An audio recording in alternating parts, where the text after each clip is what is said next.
Okay, we're back with Texas Hillcountry Crypto. We've left some fruits and we've left some delicate rose petals and some cantaloupe, which they're particularly fond of.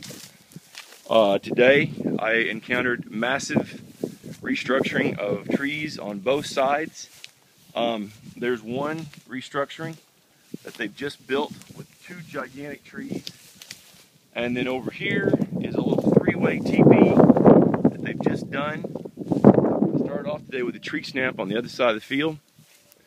I've got some new camera and equipment I'm going to be bringing out here to wow, now that's the biggest footprint I've ever seen. That's the biggest footprint I've ever encountered out here. I'm going to put my foot next to it for scale. It's deep and it's massive. You can see the impression where the dirt's been pushed out.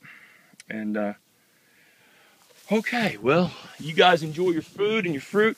I'm gonna get out of here now. You've been doing a lot of work, you've been busy, and I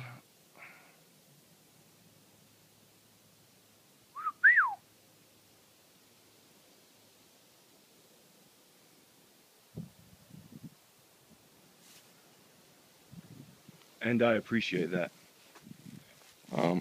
With all due respect, I'll let you get back to your business. I'll get back to mine. And have a nice day. There's something big and white looking at me on the side of the hill. I mean, I don't know if you can see it, but it's big and it's white, and it's not that far over there.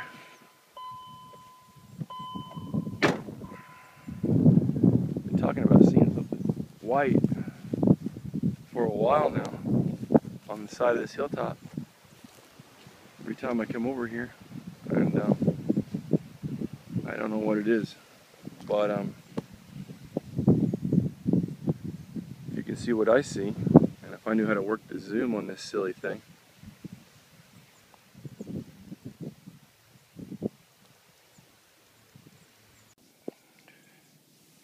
There are sticks broken off of every one of these trees that border along the creek. Every major tree has a stick broken off and placed right in front of it, or between it.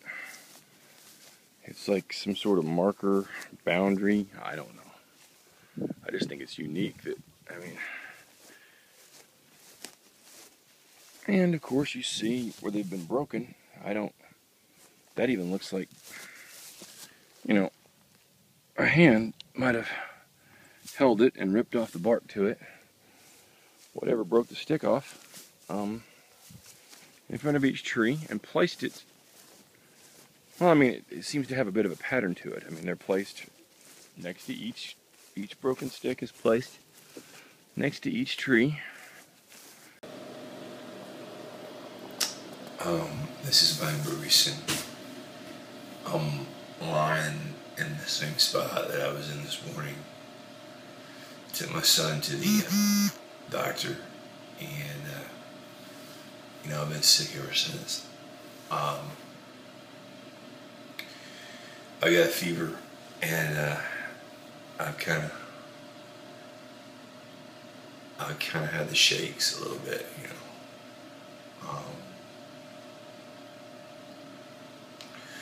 So hopefully I'm gonna be all right. You know, I hope so. This is Mike Brookreson, Texas Hillcountry Crypto. I'm in the middle of a cedar thicket that's nastier than shit. I've got a foot impression. I'll put my foot beside it for scale. I got a size 12. This thing is well bigger than mine. Next to it, I found an animal skull that's been collected, and what looks like a piece of feces that might have dropped off a white subject's ass. All of that inside of a cedar grove that you absolutely cannot see out of. And I've been calling these day blinds, hunting blinds, or observation blinds. This is Mike. Mike Brookreson, THCS, live in the field, looking at a snap twist cedar that's in a collection of tree limbs that border on a rock overhang, which looks out over a major game trail that runs up a ravine. So I've got my son John Edward here, and he's looking at a snap twist cedar, Texas pretzel, and he's going to try to get me some hairs out of it for our field biologist over there, who is doing a great job today of teaching us what is and what isn't legitimate evidence. Now here's a tuck back, limbs that have been pushed and rearranged back behind a tree. So if you'll excuse me, I'm going to drop the camera and start doing some work myself. Y'all have a good one. My name is Mike Brookreson. Today is Saturday, and we're sitting here looking at the provenance of hairs we've collected at Los Rodelos Ranch here in the Hillcountry of Texas, central west Texas, in the Comfort area. We've got on the right a placard with some red hairs. We have a bundle that was taken out of a snap twist cedar, and then we have some elongated hairs. I don't know if this camera can capture those in this poor light.